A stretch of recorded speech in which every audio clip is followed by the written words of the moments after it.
gas is very expensive. It's low support for me now. Tonight on DC News Now, the war in Iran continues to jack up gas prices. It's having an outsized impact on people who drive for a living.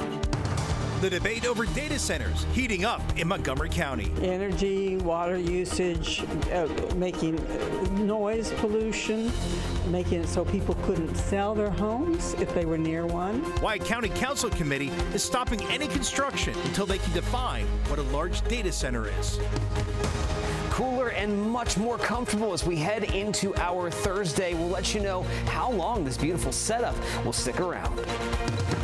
The bus driver accused of causing a horrific crash on 95 in Virginia can be released on bail to await trial. How the judge reached that decision. You're watching the station covering all of the DMV. This is DC News Now. Hi, everyone. Thank you for joining us tonight for DC News Now at 9 o'clock. I'm Chris Flanagan. And I'm Susan Tran. The House has approved a $95 billion package to fund the war in Iran. The Republican-backed proposal is a long-shot effort to further fund the Pentagon with $73 billion, $12 billion going to farmers struggling due to President Trump's tariffs, and $10 billion for voting law changes. It now heads over to the Senate. Democrats argue the money should be spent at home to help families with sky-high costs of living, including gas prices that are continuing to climb. The more the war drags on, of course, and the Strait of Hormuz remains closed, the greater the concerns are for the disruption to oil supplies. And AAA says gas is up 17 cents from last week, taking a bigger chunk of paychecks for people who drive for a living. DC News Now's Ben Dennis spoke with taxi and rideshare drivers at Reagan National and joins us live tonight from Northwest DC. And Ben, they're making some serious personal sacrifices to make ends meet. What are they telling you? That's right. In one case, food. Before the war started, the national average was $2.98 for a gallon of regular. AAA now puts it at $4.06. But here in Northwest D.C., we're looking at $4.14 at this Amazon. And all of this uncertainty about prices going up has workers who rely on gas feeling down. At Reagan National Airport, taxi and rideshare drivers say they're feeling the same pressure. The cost of working keeps climbing. Suffering, yep. The money I feel I should have used to buy food, I'm using on gas. AAA said the national average was $2.98 just before the war with Iran began. Tonight, now it's $4.06. Every 2 weeks, I pay like $25 extra. Prices had fallen as low as $3.79 earlier this month, but the AP reports renewed fighting has yet again slowed oil traffic through the Strait of Hormuz. Before, gas is like $45. Now it's fully $65, sometimes $72. Fakadu drives a hybrid, but he and other independent drivers are quick to point out they're absorbing the cost increase. Pay from our pocket. Every day, maybe I put $35, $38 a day. Today, President Trump said Americans don't want higher gas prices, but argued that does not mean they oppose the war. Americans don't want high gasoline prices, but they're not against the war. However, a Politico poll found growing concern about the war's cost among Trump's MAGA base. For drivers here, the impact is immediate. More money into the tank and less to take home. And earlier this spring, Uber, Lyft, and DoorDash expanded fuel discounts or offered temporary relief programs. DoorDash tells us its temporary program offering drivers 10% cash back on gas ended June 30th. Now, drivers using the company's Crimson Card could still receive the standard 2% cash back. We're still awaiting a response from Uber and Lyft. In Northwest D.C., Ben Dennis, DC News Now. We are stretching your dollar with the cheapest places to fill up across the DMV as the war in Iran pushes up gas prices. According to the website Gas Buddy in D.C., the Exxon on Hunt Place Northeast selling gas for $3.79, but keep in mind that's only if you pay with cash. In Maryland, the 7-Eleven on Sunday's Land in Frederick is selling it for $3.99, and it's a dime cheaper in Virginia at the Sunoco on Shops Lane in Fairfax. Now, to find the lowest price where you live, scan this QR code. It'll take you right to the DC News Now gas tracker, where you can compare prices to help you stretch your dollar.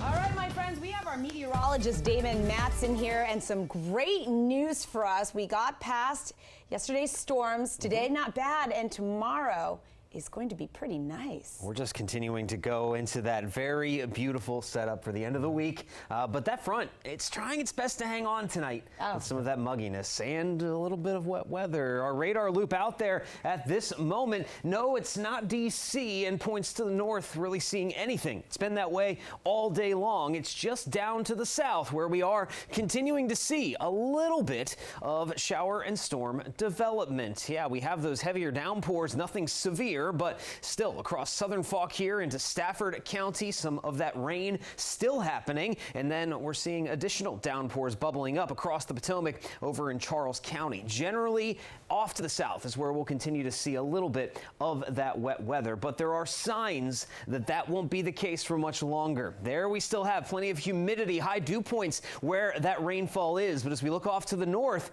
it's starting to dry out significantly. Those dew points are starting to tumble, and as we head through the night on into your Thursday morning, it's going to feel crisp out there, folks. We're going to have temperatures in the 50s and mid 60s, and again, that humidity is going to be gone. So it's going to be a beautiful start to the day, and our hope is we can keep this going through the end of the week. Will we be able to do that? We'll have a full look at your forecast coming up here in just a bit. New tonight in the district, a house fire in Northwest sending smoke billowing into the skies. You can see here.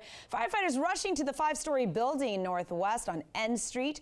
A lot of thick black smoke here. Investigators say an electrical substation on the roof caught fire. Once they put out the flames, everyone was allowed to return home. Nurses at the MedStar Washington Hospital Center led a protest in the district. They say there are some serious concerns about patient safety and the reduction of maternal health care. MedStar recently announced it is closing a postpartum unit next week. That would eliminate 11 maternal health beds and 8 nursing positions. Nurses say 1 in 3 babies in the district are born at the Washington Hospital Center and say that closing disproportionately impacts Black and brown communities. I fear that we'll have people coming back with complications, babies coming back with complications, just because we weren't able to sit there and give them the care and conversations that we had, because we had to kind of rush them out so that way we can make room for the next person. Some of the rally nurses say that they're also worried patients will now be forced to deliver in emergency departments, which could carry a higher risk of complications. 6 years after a 22-year-old man in Prince George's County was shot and killed, police say they finally arrested the man who murdered him. 3 weeks ago, the family of Andre Cox Jr. joining police to make a plea for help finding 34-year-old murder suspect Davon Gordon. Police say a large part of why they couldn't find Gordon is because his appearance changed so much. But last night, a fugitive task force arrested him in D.C. Today is a great day, you all. It's a great day. But the job is not done. The job is not done. The fight is only beginning. Justice will be served for us and the family when we get a conviction. Gordon is charged with first and second-degree murder and is being held without bond in the D.C. jail. Authorities in Maryland now have 3 days to pick him up. There was a wild scene along the Clara Barton Parkway this morning in Maryland. Park police say they were with immigration agents stopping commercial vehicles. They say when the agents stopped a truck, 3 people got out and ran off into the woods. Park police say that this was an ICE enforcement operation, and we did contact ICE officials and have not heard back yet.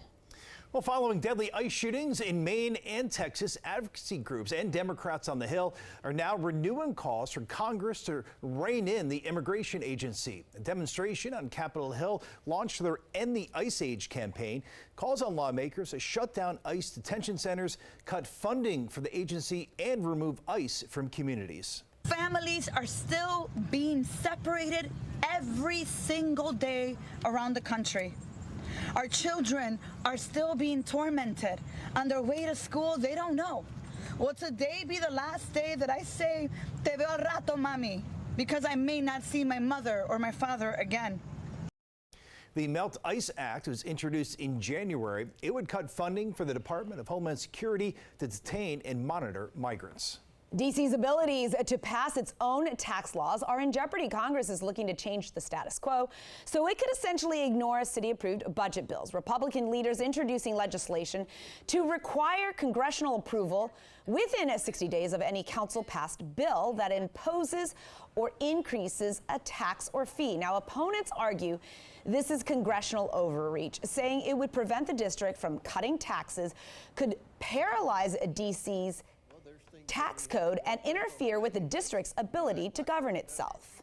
We wouldn't be able to respond to things like the massive job loss that came as a result of this administration. It also would destroy DC's economy because the bond markets would essentially blacklist us because we have no control, and control of our local budget would be with a Congress that doesn't do anything.